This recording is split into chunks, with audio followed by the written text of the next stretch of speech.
You, as a man, must understand something most will never tell you. The man who leaves a mark is rarely the one who offers peace. It is the one who introduces chaos to her desire.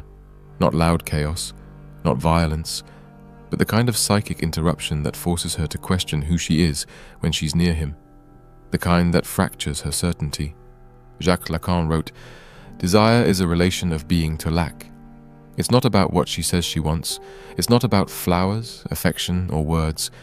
It's about what she can't have, what escapes her grasp and makes her feel alive again through the ache of incompletion. That's why the ruthless man haunts her, not because he gave her pain, but because he gave her lack. She didn't fall in love with him. She fell into need around him, not logical need, unconscious need. He became the symbol of everything unresolved within her, the absence that awakened a part of her too wild for routine, too primal for safety. He didn't explain himself. He didn't beg for understanding, and that silence became poetry in her psyche, an unwritten verse that now echoes through every comparison. Every new man who loves her sincerely is unknowingly competing with the ghost of the man who didn't need her at all. Jacques Lacan wrote, "What constitutes fantasy is precisely the relation to that which is unspeakable." That man became her fantasy because he never gave her language to trap him with. She couldn't name what they were. She couldn't define what he felt. And in that ambiguity, her fantasy was born and then left starving. You, listening now, must see this for what it is. She doesn't dream of the man who fulfilled her checklist. She dreams of the one who cracked her reflection, the one who made her feel small and infinite at once. That is the man her body still responds to, even if her mind curses his name. She may call him toxic. She may tell the world he was cruel. But here's what she'll never say out loud. He gave her the rarest experience of all, feeling something she could never control. That's why she searches his name. That's why she compares. That's why the new man never feels quite enough. Because he didn't leave her wanting. And wanting, Lacan taught, is the birthplace of desire. The ruthless man is not a villain. He is a mirror, a rupture, a signal from her unconscious that there is more to feel, more to unravel, more to ache for than the mundane affection of comfort.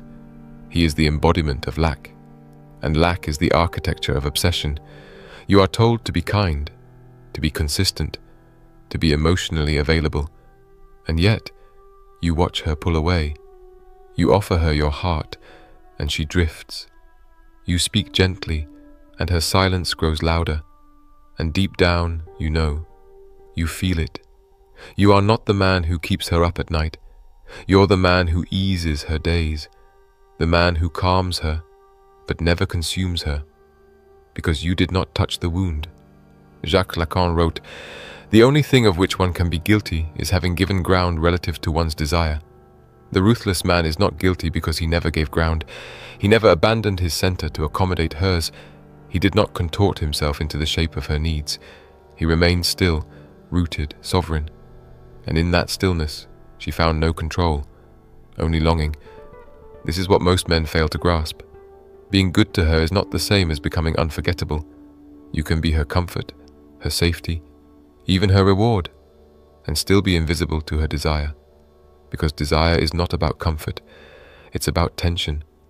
And the ruthless man is the master of tension. He does not entertain her for attention. He does not clarify himself to be understood. He is not cruel, but he is not compliant. And this non-compliance, it electrifies her unconscious. It awakens the ache. It reopens the part of her that wants to want. Jacques Lacan wrote, "Love is giving something you don't have to someone who doesn't want it." This is the mistake you make when you beg to be chosen. You give her your identity, your soul, your stability, and she doesn't want it.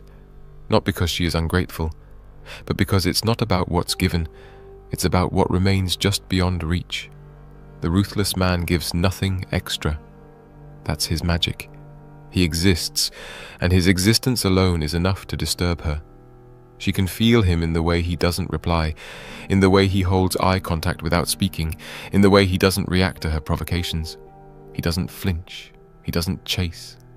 And in a world where men scramble to please, this lack of desperation becomes divine. He doesn't seduce. He allows her to project her own myth upon him. That's why she remembers him. Because he was never fully revealed. She filled in the gaps. She wrote the story herself. And now that he's gone, she's still writing. You cannot compete with a man who gave her no conclusion. You cannot eclipse a memory built on what might have been. Because you gave her your presence, but he gave her her own mystery. You must understand this. She doesn't miss him. She misses the version of herself that came alive in his presence, the version that was uncertain, ungrounded, undone. She didn't feel safe. She felt awakened. And that is the most addictive sensation the female psyche can encounter, emotional destabilization charged with desire. Jacques Lacan wrote, "Desire begins to take shape in the margin in which demand rips away from need. That ripping, that space between what she needs and what she demands, is where obsession is born. She didn't need him. He wasn't shelter. But her demand, her psychic scream for the unnameable, met him in that space. And now, her entire sense of femininity is stained with his absence. The man she haunts is not the man who showed her love. It's the one who showed her lack. He forced her to feel it. And even now, years later, his memory still pulls her back into that space. A dark velvet theater where she watches herself needing him again and again with no end. And you who are soft, willing, ready, you are not the villain. But you are too present, too clear, too kind, and therefore too comprehensible. And what can be understood fully can be dismissed. Desire doesn't want clarity. It wants tension. It wants contradiction. Jacques Lacan wrote, "The reason we go to the analyst is because what we want is to be wanted beyond what we show." The ruthless man wanted her beyond performance. He wasn't interested in her games, her signals, or her curated femininity. He saw through her and didn't flinch, and this created a crisis in her identity. Why doesn't he need to decode me? Why doesn't he need to respond to my beauty? That is why she cannot forget him. Not because he treated her poorly, but because he rendered her tricks useless. He collapsed the strategies. He exposed her. And in that exposure, she experienced something no nice guy can ever offer: the annihilation of her control. You, listening to this now, must awaken. You must see that women do not desire the man who tries to rescue them. They desire the one who reflects their unconscious with ruthless precision, the one who doesn't adjust himself to fit their expectations, but instead remains indifferent to whether or not he is chosen at all. This is what makes a man unforgettable. Not status, not seduction, not sweet words, but sovereignty, emotional, psychological sovereignty. And when a man refuses to collapse into her orbit, he becomes the black hole around which her entire emotional history begins to spin. She may tell herself he was cruel. She may call him emotionally unavailable, but those are names she uses to protect herself from the truth, that what she really fears is that he saw her completely and still didn't yield, that he encountered her at her most exposed and remained unmoved, not because he lacked feeling, but because he lacked dependency.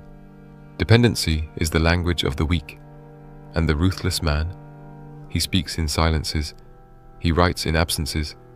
His very nature disrupts the script she's used to performing, the one where men orbit her, waiting to be chosen, waiting to please.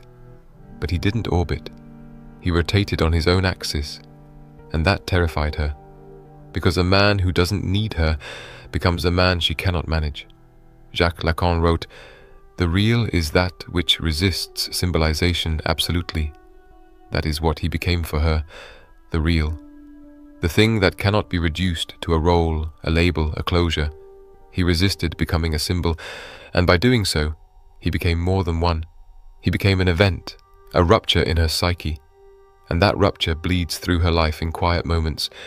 When a new man says, "I love you," too quickly, and she flinches. When she's touched, and it doesn't feel the same. When she's finally safe and bored. Because the man who haunts her wasn't safe. He was the edge, the danger, the unknown. And that unknown, Lacan tells us, is not a defect. It is the fuel of desire. You think she wants peace, but peace is just the graveyard of eroticism. She wants war, a beautiful, emotional war, not abuse, awakening. She wants to stand before a man who does not fold, who does not flatter, who does not flinch, because only then does she feel the unbearable tension that makes her feel alive. Jacques Lacan wrote, There is no sexual relationship, and by that he meant there is no full harmonious fusion between man and woman. There is always a gap, a misalignment, a fracture, and it is in that fracture where fantasy blooms. The ruthless man does not try to close that gap. He leaves it open, raw, unanswered, holy. That is why he cannot be replaced. Because every man after him tries to be present, understood, reasonable. But she doesn't crave a partner, she craves a contradiction, someone who doesn't match her, but undoes her. And here's the cruel irony.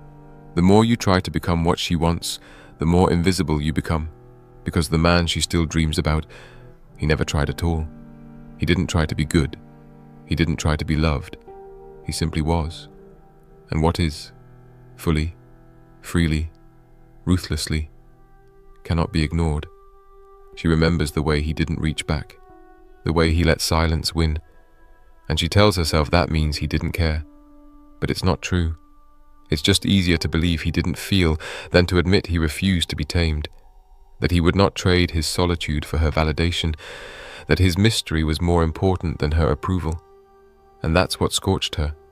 Jacques Lacan wrote, "Man's desire is the desire of the other." But this man, he reversed the current. He didn't desire what she offered. He became her other. He triggered in her what most men are too afraid to touch, the feminine hunger for a masculine sovereign, a man who is not moved by need, by threat, by flattery or shame. That's why she cannot speak of him without trembling. He haunts her not through what he did, but through what he withheld. His love was never declared, and so it was never killed. It remained half-born in her, and now it grows in shadow, multiplying in the places no other man can reach. This is the root of her confusion. She's with a man who gives her everything, but her desire still points backward, toward the one who gave her nothing, but ignited everything, toward the man who kissed her once like he was tasting his own decision to vanish, who looked at her like he could see the ruins beneath her beauty, and who walked away as if he knew the consequences, and chose them anyway. Jacques Lacan wrote, "The unconscious is structured like a language, and that language is not spoken, it is felt. It is the way her heart raced when he stared and said nothing, the way her world cracked when he didn't answer the last message, the way her soul refused to accept that someone could be so intimate and yet so indifferent. Because what haunts her isn't rejection, it's the possibility that he did feel something and still left. He didn't vanish because she wasn't enough. He vanished because he never needed her to be. And that kind of man, that kind of detachment, it doesn't just live in memory, it infects it. It becomes the virus inside her comparisons, the silent template against which she judges every other connection. The invisible king in a kingdom no other man is allowed to rule. And what's left for you, the man she chooses now? You are her comfort, her safety, her quiet ending, but you are not her fire, because you arrived too late, after her ruin, not before it. You are the man she can finally rest with, but never the man who woke her up. And Lacan was right again. There is almost nothing more satisfying than desire being fulfilled, except the feeling of still desiring. She doesn't actually want completion. She wants the burn, the tension, the ache that stays alive. And the ruthless man, he is the match she will never strike again. She'll never tell you the full story because the story never. That is why it still lives inside her. It ended halfway with a look, with silence. With a goodbye that wasn't spoken. But she feels in the way, so she now pauses when you touch her. And now you carry the weight of trying to finish something. You were never part of it from the beginning. Lacan wrote that the function of the object is to cause desire, and not the fulfillment of her wish. But the reason she feels desire at all, he isn't a memory. He is the object that triggers desire. What Lacan called the objet pédia, the thing she keeps chasing in every man, without ever naming it, because it isn't something she can actually reach. Only felt. You can feel it in the way she pauses before answering, in the way she recoils at your affection, not because she dislikes you, but because you are too available, because the man who haunts her never was. He floated at the edges of her emotional field like a shadow made of light, present but never predictable, real but never held. You will never be able to hold her like he does, because he doesn't hold her at all. He unravels her. He exists in fragments, in unsent messages, in the scent of unfinished moments. That's why she's addicted. Not to him, but to the feeling of not having him. Because some part of her believes that if she could just bring him back, she'd recover the part of herself she lost in his absence. But she won't. Because that man wasn't a person. He was a revelation, a rupture, a reflection of her lack. He was the man she could never tame, never diagnose, never predict. And that is why he lives in her. Not as a ghost, but as a standard. And you, if you are wise, will stop trying to compete. You will stop chasing approval in the eyes of a woman still intoxicated by what escaped her grasp. You will learn, as Lacan taught, that man's desire is the desire of the other, and that means your desire will always be wrapped in what you believe she wants. But the moment you act from that place, you stop being a man. You become a mirror, and no woman desires her own reflection. So what's the solution? Be the absence. Be the man who doesn't explain. Be the man who doesn't flinch. Be the man whose value is not found in being understood, but in being felt. Be the question, not the answer. Jacques Lacan wrote, "To love is to give what one does not have to someone who does not want it." Let that be your warning. Do not throw your soul at her feet hoping she will pick it up. Do not surrender your hunger in exchange for her smile. She is not a savior. She is a mirror. And if you enter her world without a center, she will reflect your hollowness back at you.